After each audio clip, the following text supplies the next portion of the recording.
எப்படி அன்புமணி சகித்துக் கொள்ள முடியவில்லைன்னு தான் புரியல. சார் குறிப்பா இப்ப ஏற்கனவே பாத்தீங்கன்னா வாரிசு அரசியல்ன்ற விமர்சனம் பாமகவை நோக்கி வரும்பொழுது, இப்போ கட்சியில சேர்ந்து 4 மாசம் தான் ஆகுது. அதுக்குள்ளேயே இந்த பொறுப்பா அப்படின்றது அன்புமணியோட ஒரு கேள்வியா இருக்கு. நியாயமான கேள்வி. 2004 மக்களவை தேர்தலுக்கு முன்பாக கட்சியில் எந்த மாதம் இணைந்தார்? அந்த தேதி ஞாபகம் இருக்கா உங்களுக்கு? இல்ல சார். அன்புமணி அவர்கள் 2004 எம்பி தேர்தலில் நின்று மத்திய சுகாதாரத்துறை அமைச்சராக வருகிறார். அப்ப பாட்டாளி மக்கள் கட்சியில் எப்போது இணைந்தார் என்ற ஒரு தேதி இருக்கும்ல.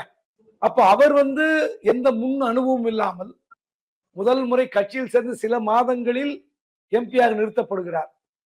அதன் பிறகு நிறுத்தப்பட்டது மட்டுமல்ல, ஒரு கேபினெட் அந்தஸ்து மந்திரியாக வருகிறார். எப்படி? என்ன முன் அனுபவம் கிடைத்தது அவருக்கு? அதாவது உங்களுக்கு பிடிக்காத ஒருவரை கட்சியில் கொண்டு வந்தால் உங்களால் ஏற்க முடியவில்லை. அது